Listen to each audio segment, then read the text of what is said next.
국회에서 이틀째 대정부 질문이 진행됐습니다. 여야 할 것 없이 전술핵 재배치 요구가 제기되면서 이목이 집중되고 있습니다. 이런 가운데 조응천 의원은 최순실 씨에 대한 여러 의혹을 제기하면서 정치권에 파장이 일고 있습니다. 전문가 두 분을 모셨습니다. 이현종 문화일보 논설위원 그리고 서양호 두문정치전략연구소 소장 나오셨습니다. 어서 오세요. 네, 안녕하세요. 오늘 외교통일안보 분야 대정부 질문에서 전술핵 재배치 필요성이 쏟아져 나왔습니다. 여야 그리고 정부 입장 들어보시죠.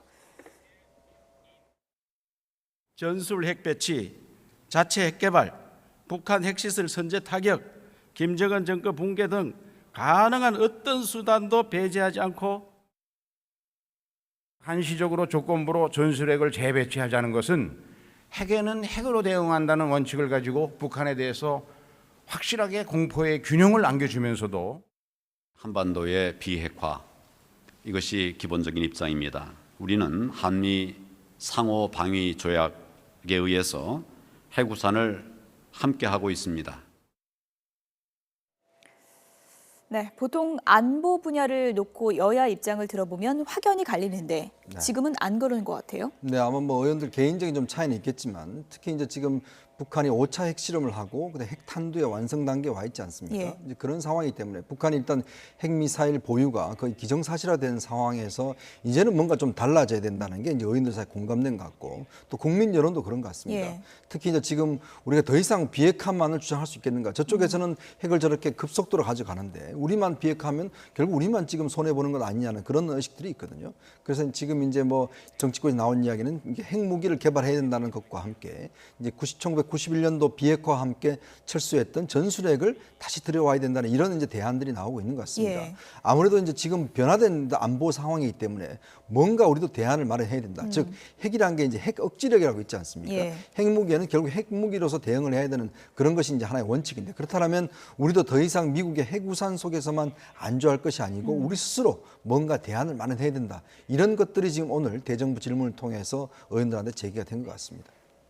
네, 그럼에도 불구하고 저런 그 전술핵 재배치 문제나 그 핵무장론은 실익은 없는 국민들의 불안한 안보 심리에 기댄 전형적인 핵 포퓰리즘이 아닌가라는 생각이 예. 들어요. 이미 한국은 굳건한 한미 동맹을 통해서 주한미군이 3만 명이 주둔해 있고 그리고 예. 무엇보다도 현재 핵 항공모함, 핵 전투기 그리고 핵 잠수함 등이 지금 태평양 함대에서 바로 2시간 이내에 북한이 만약에 핵을 사용했을 경우에 2시간 이내에 보복 공격이 가능한 위치에 있기 때문에 굳이 전술핵을 재배치하지 않아도 핵우산, 핵 억제 능력을 충분히 갖고 있습니다. 그럼에도 불구하고 저 얘기를 꺼내는 것은 이원종 의원이 말씀하신 대로 예. 한반도 비핵화선언을 폐기해야 되고 그에 따라서 북한의 핵을 줄 수 있는 핵을 용인하는 핵이 있다는 사실을 인정함으로 인해서 그 일본의 그 핵무장을 재촉할 수 있는 그래서 동북아가 모두 다 핵을 보유하는 나라로 핵 무한 경쟁 시대로 가게 되는 것은 우리나라에게 실익이 전혀 없는 그런 전략이기 때문에 제가 보기에는 꼭 긍정적인 영향이 있다고 볼 수는 없겠습니다. 예, 어쨌든 황교안 총리가 정부 입장이 비핵화 전략에는 우리는 입장의 변화가 없다 이렇게 밝혔는데 어떻습니까? 여야에서 이런 얘기가 계속 나온다면 정부에서 또 외면하기만 하기도 좀 힘들 것 같은데요. 그렇습니다. 지금 이제 아까 뭐 서순원 이야기했지만 물론 이제 우리 기본 입장이 이제 그런 여러 가지 만약에 우리가 핵을 가지게 될 경우에 있을 수 있는 여러 가지 파급 효과들이 크죠. 예. 그러니까 그것들이 특히 이제 우리나라가 무역으로 먹고 사는 나라인데 NPT를 지금 현재 탈퇴할 수도 없는 상황이기 때문에 특히 이제 우리가 핵을 어떤 식으로 보유할 경우에는 여러 가지 이제 피해가 있을 수 있습니다. 예. 그렇지만 이제 북한이 저렇게 핵무기를 소유하고 있는 상황에서 정말 안보 위기 상황에서 우리가 뭔가 없다면 특히 이제 지금 미국의 상황이 이제 미국의 대선이 있지 않습니까? 예를 들어서 우리가 마냥 미국만 믿을 수 있겠느냐라는 그런 의구심들이 일고 있거든요. 특히 예. 이제 트럼프가 이제 당선될 경우에 특히 미국이 본국의 손해를 보면서 우리 어떤 핵우산으로서 철저히 할 수 있느냐 이런 부분에 대한 국민적 의구심들이 있거든요. 그러면 정치권은 이 문제를 뭐 어떡하니 해결을 해야 됩니다. 이제 그런 상황이기 때문에 지금 이제 전술핵 문제가 나오고 이제 핵 문제가 나오는 거기 때문에 제가 볼 때 이런 논의 자체는 상당히 우리로서는 제가 볼 때는 논의해야 된다고 봅니다. 예. 왜냐하면 이 논의를 해야지만이 그나마 그래도 다른 어떤 지렛대가 우리가 생길 수 있는데 예. 만약 이런 논의마저 없다라면 정말 우리는 무방비 상태에 있는 것이거든요. 예. 그렇다면 정치권의 이런 논의 자체는 제가 볼 때 앞으로 이제 좀 활성화해서 정말 뭐가 우리한테 유리한 것인지 예. 그렇다면 우리 대안이 무엇인지 정치권이 할 의무가 있다고 봅니다. 정부도 제가 볼 때는 물론 지금 당장의 어떤 입장이 정부가 바뀔 수는 없겠지만 그러나 지금 변화되는 상황에서 뭔가 정부가 유연하게 대응을 한다면 정부 입장도 뭔가 바뀔 수 있는 그런 가능성이 충분히 있다고 봅니다. 그렇기 예. 때문에 정치권의 논의는 제가 볼 때는 상당히 긍정적으로 바라보고 싶습니다. 네, 뭐 포퓰리즘적인 측면도 있다고 이제 지적을 네. 하셨는데 아무래도 내년 대선을 앞두고 있는 시점이기 때문에 이 북한의 최근의 도발이 잇따르고 있는 상황에서 안보 문제가 상당히 부각되지 않겠습니까? 이런 논의도 한층 더 수위를 높일 것으로 보이는데 어떻게 보십니까? 네, 그렇습니다. 아무래도 북핵이 실제적인 국민적 위협으로 다가왔기 때문에 예. 이 문제에 대해서 정확한 해법을 내놓는 것이 다음 다가온 대선의 가장 중요한 핵심 쟁점이 될 것입니다. 그래서 북핵을 효과적으로 억제하는 방법과 한반도의 항구적인 평화를 추구하는 방법에 있어서 근본적인 변화가 좀 필요하다. 그동안 보수 정권이 했던 대북 봉쇄 정책도 그리고 진보 정권이 했던 햇볕 정책도 예. 원활하게 핵을 억제하지 못했다고 해서 미국에서도 전략적 인내 정책이 대선에서 어떻게 변화될 것인가 대선 예. 이후에 들어서는 행정부의 방침이 중요한 것처럼 한국도 다가오는 대선에서 북핵 억제와 한반도 평화 정책에 대한 그 일대 전환을 해나가는 그것을 중요한 대선의 정책적 과제로 제기되고 있는 건 사실인 것 같습니다. 예. 안보의 중요성이 부각되고 이렇게 핵전술면에서 여야 할 것 없이 강경한 목소리를 내다 보니까 사드 배치에도 좀 변화의 기류가 감지되지 않겠느냐라는 얘기가 많습니다. 사실 네. 또 국민의당 내부에서도 이런 얘기가 나오고 있는 것 같고요. 네, 어떻게 그렇습니다. 보십니까? 지금 지난번 그 정세균 의장을 비롯해서 여야 원내대표들이 미국을 방문했을 때 예. 그때 보면 이제 사드 문제에 대해서 정세균 의장도 그렇고 정세균 의장 같은 경우 입장도 보면 사드 배치에 기본적인 반대를 하는 건 아닙니다. 이제 절차상의 어떤 문제를 지적하는 것이고 특히 이제 미국에 가서 이 사드 배치가 필요하다는 것들에 대해서 이제 한 목소리를 내고 왔지 않습니까? 예. 이제 그런 게 있고 사실 이제 지금 국민의당도 내부에서 상당히 이제 좀 이론들이 나오고 있어요. 그러니까 핵무장을 저렇게 하고 있는데 안보에서 보수 정당이라고 하는 국민의당이 계속 사드 반대를 할 경우에 더군다나 지지층들의 이탈 현상이 상당히 심화될 수가 있다. 예. 현실적으로 그렇고요.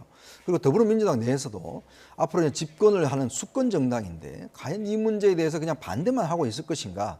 그래서 지금 이제 추미애 대표도 계속 이제 우리는 전략적 모호성을 유지하겠다는 입장이지 않겠습니까? 예. 그렇다 본다면 사드 배치 문제는 아마 정부가 이제 조만간 제3지대 이제 그 지역을 발표를 앞두고 있거든요. 그렇다 본다면 예전과 좀 다른 분위기 같아요. 왜냐하면 뭔가 해야 된다 우리도. 예. 그렇다면 사드 배치도 우리가 적극적 검토를 했나? 왜냐? 예. 중국이 저렇게 북핵에 대해서 전혀 방치를 하고 있고 어떤 제어를 하지 못한 상황에서 왜 중국의 눈치만 봐야 될 것인가? 그리고 뭔가 우리도 뭔가 확보를 해야 되는 차원이 아닌가? 예. 그런 측면에 본다면 사드 논의도 조금 변화될 가능성이 저는 크다고 봅니다. 박지원 비대위원장 입장이 좀 바뀔 가능성도 있다고 보십니까? 네, 아무래도 정부에서 조건부 사드 배치, 즉 북핵이 폐기된다면 사드를 다시 폐기하겠다 우리도 이런 조건부 사드 배치 문제를 얘기했기 때문에 예. 야당에서도 제가 보기에는 이것은 마냥 반대할 수는 없기 때문에 현재는 사드 배치에 대해서 불가피성은 인정하는 것 같습니다. 예. 하지만 그 과정의 소통에 대한 이야기를 하는 것 같고 또 하나는 일방적인 강대강 봉쇄 정책과 무력 정책으로만 북을 설득할 수 없으니 예. 함께 언젠가는 전쟁의 당사자도 협정을 하기 위해서는 대화해야 되지 않겠습니까? 그래서 대화도 함께 병행해 나가야 한다라는 것들이 야당의 입장이긴 하나 이 사드 문제는 더 이상 미룰 수 없는 현실의 예. 문제로 인정하는 것들이 전체적인 야당의 기류인 건 틀림없는 것 같습니다. 예.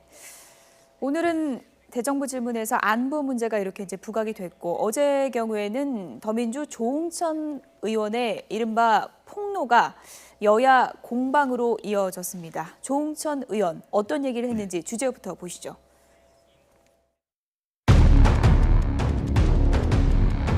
우병우 수석의 민정비서관 발탁, 최순실 씨와의 인연이 작용한 것이란 얘기가 있습니다. 근거 없는 의혹 제기입니까? 작년부터 미르 K스포츠의 뒷배경으로 주목되었던 차은택이라는 사람도 최순실 씨와 각별하다고 합니다. 근거도 없는 허위 주장을 일삼으며 무분별한 정권 흔들기식 정치 공세를 연일 펼치고 있습니다.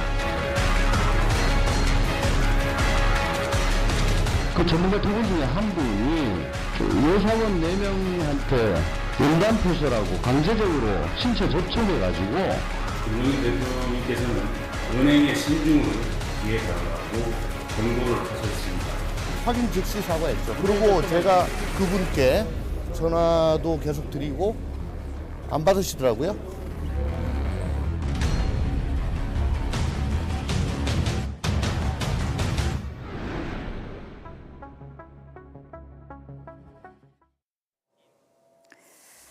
네, 조홍천 의원 이번에도 또 폭로 정치가 도마에 올랐습니다. 네.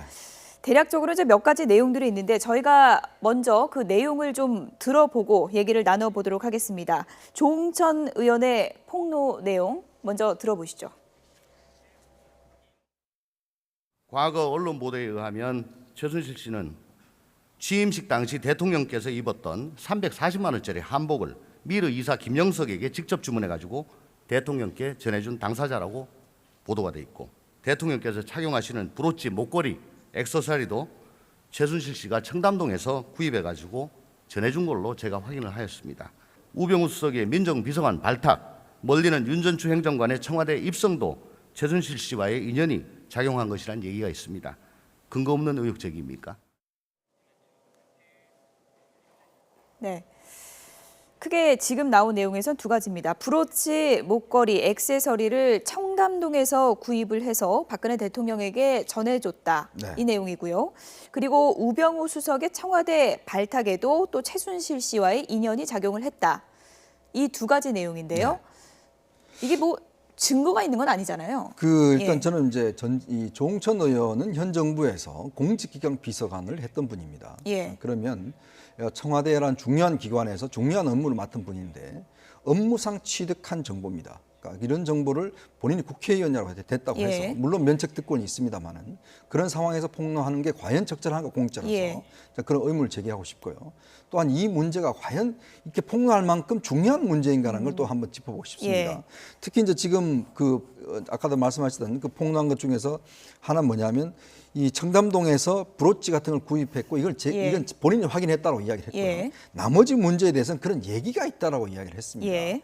자, 그러면 과연 그러면 이 최순실이라는 분이 예를 들어서 대통령의 심부름을 받고 그걸 구입해 줬다면 그게 뭐가 문제가 되죠? 예. 저는 그게 문제가 된다는 그런 전혀 이해를 못 하겠어요. 왜냐? 아는 사람이 뭘 사서 전달해 줬다는데 예. 그게 이제 문제 핵심은 그게 아니죠. 예를 들어서 대통령이 뭐 지금 직접 가서 구입하기 참 어려운 그렇죠. 왜냐하면 상황이니까요. 그런 예. 상황이기 때문에 누굴 시켜서 아는 사람 시켜서 구입할 수도 있는 문제이기 예. 때문에 그게 문제가 아니라 만약 이 최순실이라는 분이 이 사인인데 이런 분이 어떤 공직에 어떤 여러 가지 개입을 했다든지 지금 아까 좀 이따 나온 미르라든지 K스포츠 대단이라든지 이런 공직의 어떤 영향력 행사에 이런 데 문제가 된다면 예. 이거는 문제지만 이거는 분명히 사적인 영역이거든요. 그런 상황을 저는 이걸 뭐 폭로라고 한다는 것 자체가 예. 이거는 말이 안 된다고 생각하고 더군다나 이 중요한 그 공직기관 비서관을 했던 분이 이런 중요한 자리에서 예. 예를 들어 국기를 흔들 만한 아주 뭐 예를 들어서 노무현 예전에 그 노태우 전두환 비자금 같이 그런 사실은 또 논의를 하더라도 예. 이러한 사실을 저는 폭로한다는 것 자체가 과연 공직자 했던 분으로서의 합당한 행위인지 예. 그것부터 저는 의문을 제기하고 어떻게 싶습니다. 보십니까?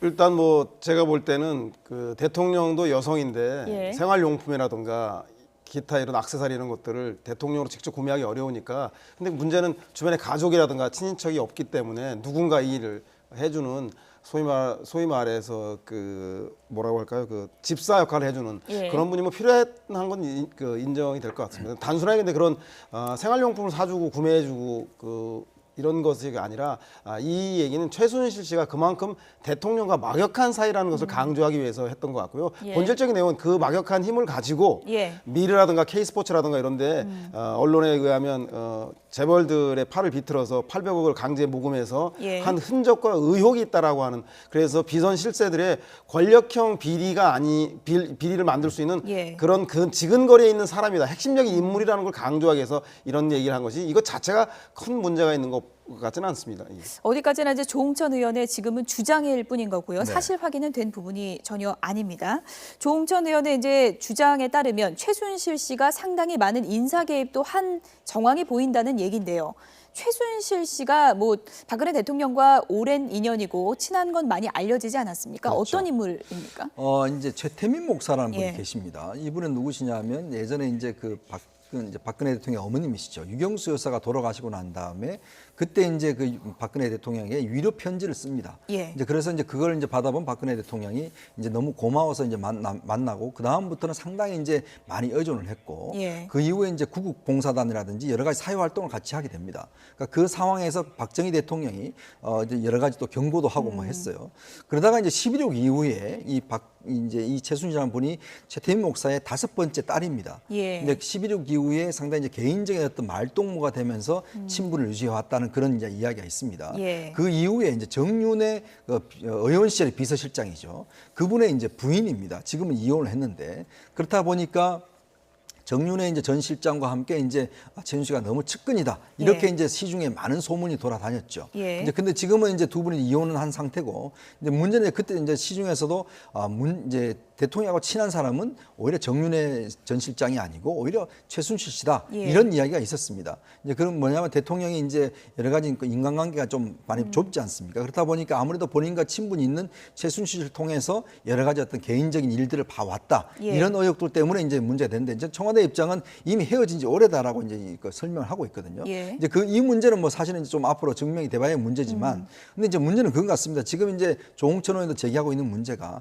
결국에는 사적인 인연이 문제가 아니라 이런 그렇죠. 사적 인연을 이용해서 공적인 영역에 얼마만큼 개입을 했느냐 이게 이제 쟁점인데 예. 그렇다면 조홍천 의원이 만약 폭로를 한다라면 예. 그런 부분에 대한 증거와 어떤 것들을 좀 이야기를 했어야 되는데 예. 그거는 그냥 신문에 나온 이야기를 이상 이야기를 하지 않고 예. 나머지 부분을 이야기를 하면서 했기 때문에 과연 이런 의혹 제기가 적당한 것인가 합당한 것인가 이런 의문도 제기가 되는 것이죠. 예. 청와대는 언급할 만한 일고의 가치가 없다. 이런 입장을 공식적으로 밝혔습니다. 청와대의 대응은 어떻게 돼야 된다고 보십니까? 좀 이해가 좀 가지 않는 게 예. 그간의 청와대 대응하고 너무 달라서 예. 예를 들면 우병우 수석 문제 강남의 땅 건물 매매 사건이 터졌을 때 대통령이 몽골 순방 중이었는데도 불구하고 청와대 대변인이 그 정식적인 계약 거래였다라고 이례적으로 발표를 하고 예. 우병우 수석이 본인의 심경을 보도자료를 낼 정도로 신속하게 대응했고요. 그 이전에 정윤회 문건 사건이 났을 때는 사법 처리까지 검찰 고발까지 해나가면서 신속하게 대응을 한 거에 비해서 이 문제에 대해서는 일고의 가치가 없다라고 해서 신속하게 좀 그 소위 말해서 회피하는 듯한 인상을 보이는 것 자체가 어떤 무슨 의구심이 있는 거 아닌가. 특히 조홍천 의원이 다른 사람도 아니고 박근혜 대통령의 청와대 공직기강 비서관실에서 인사와 검증 문제들에 대해서 그 친인척 비리 문제도 누구보다도 더 잘 알 수 있는 위치에 있었기 때문에 제가 볼 때는 조홍천 의원의 주장을 단순하게 허위 폭로 의혹 제기 수준으로만 덮을 만한 것은 아니지 않는가라고 이 문제에 대해서 진상 규명은 좀 어느 정도 이루어져야 된다는 생각이 듭니다.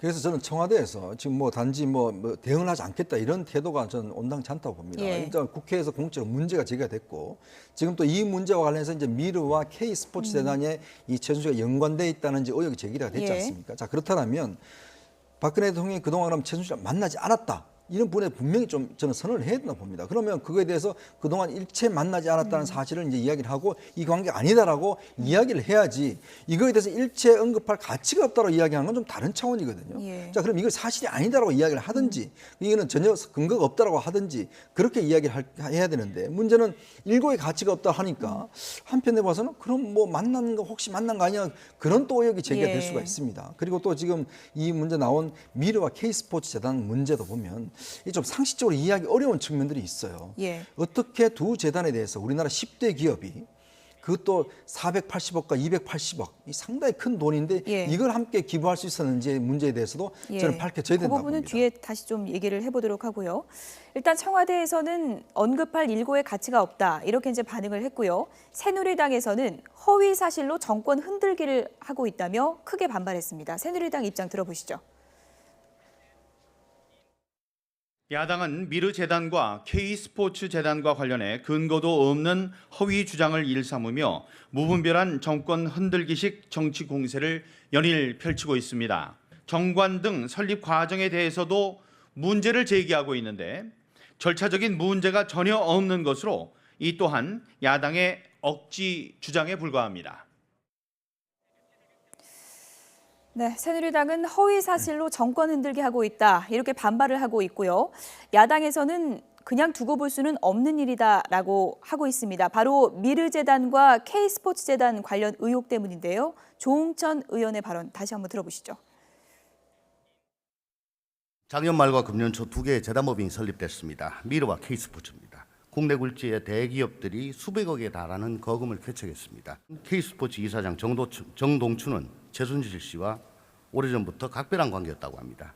뿐만 아니라 심야에 청와대를 드나들었다고 언론에 보도되었고 작년부터 미르 K스포츠의 뒷배경으로 주목되었던 차은택이라는 사람도 최순실 씨와 각별하다고 합니다. 미르 또 K재단, 스포츠재단에 대한 여러 가지 의혹들이 눈덩이처럼 드러나고 있습니다. 분명하게 해명하고 국민적 의혹을 해소하기 노력해야 한다. 그렇지 않으면 국회 차원에서 집중적으로 이 문제를 다룰 수밖에 없다는 점을 말씀드리고, 지금처럼 청와대가 발뺌을 하고 솔직히 밝히지 않는다고 하면 우리는 국정조사 또는 검찰 고발, 특검으로 이어져서 이러한 정권 말기에 있는 권력 비리에 대해서 철저히 국민 앞에 밝혀야 한다. 네. 뭐 액세서리, 인사 개입 가능성 이런 것보다는 지금 이제 야권에서는 미르, K스포츠 관련 의혹에 대해서 가만히 있진 않겠다. 국정조사 얘기까지 지금 나오고 있는데요. 네, 그렇죠. 아니 상식적으로 생각해도 도무지 납득이 안 가는 게 한두 가지가 아니죠. 이 미르 재단과 K스포츠 재단이 설립하는 과정에서 언론 보도에서 드러났듯이 있지도 않은 회의록을 만들어서 허위로 서류를 작성해서 제출했고, 그리고 보통 이런 재단 설립 서류가 작성되면 20일에서 30일 정도 소요되는 게 인허가 나는데 소요되는데, 이게 단 하루 만에 신속하게 아주 결정을 내렸고, 그리고 재벌 대기업들이 자발적으로 800억을 모금했다라고 하는데, 과연 그 대기업들이 자발적으로 이 문화융성이라고 하는 거와 한국 스포츠 발전이라고 하는 애매모호한 추상적 목적만을 가지고 있는 것에 800억을 선뜻 내놓을 수 있었겠는가에 대한 그 의혹들이 한두 가지 아니기 때문에 이 문제에 대해서는 철저하게 진상이 좀 규명돼야 되고, 특히 대통령께서 기업하기 좋은 나라를 만들겠다고 하셨는데, 기업하기 좋은 나라가 아니라 뒤에서는 재벌 대기업 팔을 비틀어서 이렇게 거액의 정경유착의 의혹이 생겨나는 돈으로 재단을 설립하고 그것에 대해서 영향력을 행사하려고 했다라고 한다면 엄청난 그 문제이기 때문에 이 문제 반드시 진상이 규명돼야 될 것 같습니다. 지난번에 그 박근혜 대통령이 청년 희망 펀드라는 걸 했지 않습니까? 그 희망 펀드를 만들자고 이제 몇 번 주장을 했고 해서 이제 그때 당시에 대기업들이 삼성에서 200억을 출자했고 현대차에서 150억을 출자를 했습니다. 근데 지금 이 미르 재단과 K스포츠 재단에 삼성이 한 200억 가까이 출자했고 현대차도 마찬가지입니다. 각 10대 대기업들이 다들 기업 규모에 맞게끔 출자를 했는데 정경련이 주도해서 만들었습니다. 그래서 제가 이 두 재단의 지금 홈페이지 한번 들어가 봤어요. 그러니까 이 480억, 280억 재단 같으면 국내 굴지의 재단입니다, 사실은. 근데 홈페이지 한번 들어가 보시면 거의 활동 내역이 없어요. 그리고 이제 K스포츠 재단 같은 경우는 그동안 언론에 보도된 건수가 단 4건입니다.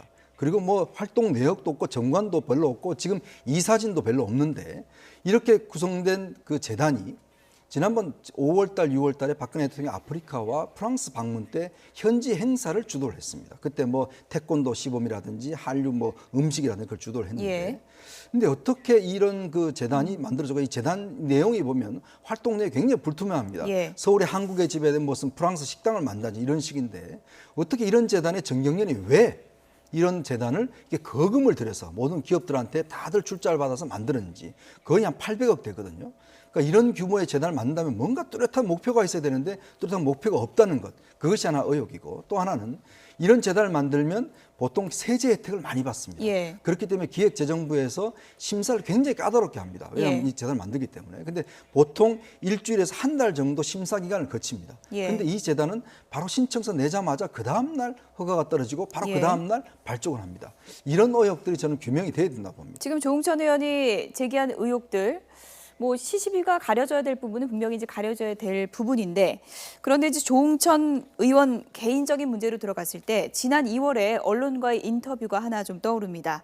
청와대에서 있었던 일을 누설할 생각으로 더민주에 오지 않았다. 더민주도 그런 일을 요구할 정도로 천박하지 않다고 생각한다. 이런 입장을 밝혔는데, 그 이후의 행보를 보면 이 말과는 좀 다른 것 같습니다. 네, 그렇죠. 특히 지난번에 MBC 그 간부의 성추행 의혹을 얘기했는데 그 사실이 아니어서 본인 입으로 사과하고 그런 것 때문에 자꾸 그 박근혜 정권의 핵심적인 일을 하던 사람이 전향해서 야권에 들어와서 공을 세우기 위해서 저런 역할을 하는 게 아닌가라는 오해를 받고 있는데요. 정확한 근거와 자료들을 제시해서 그런 국민적 의혹들에 대해서 해소하는 그런 계기로 삼아야 될 것 같습니다. 지난번에도 파장이 있었지만, 예를 들어 이런 폭로 정치가 계속된다면 역풍도 우려해야 되지 않을까, 이런 시각도 있는 것 같습니다. 더군다나 이 조응천 의원은 이 정권의 현직에 공직에 계셨던 분입니다. 우리나라가 아무리 그렇지만 공직윤리라는 게 있지 않습니까? 자신이 했던 것들을 공직에 있을 때 취득한 정보를 이런 방식으로 폭로를 한다는 것 자체가 볼 때는 그럼 앞으로 공직에 있는 분들 다 이런 식으로 폭로하면 어떻게 되겠습니까? 예. 그런 측면을 봤을 때도 또 이런 분이 지금 국회의원을 하지 않습니까? 예. 그러니까 그렇다면 정말 저는 이 자체가 정말 나라를 흔드는 뭐 중요한 뭐 하면 모르겠지만 이런 식으로 폭로를 한다는 자체는 이건 공직윤리에 정말 위배되는 일이라고 봅니다. 네. 여기까지 듣겠습니다. 지금까지 이현종 문화일보 논설위원 그리고 서양호 두문정치전략연구소 소장 두 분이었습니다. 고맙습니다.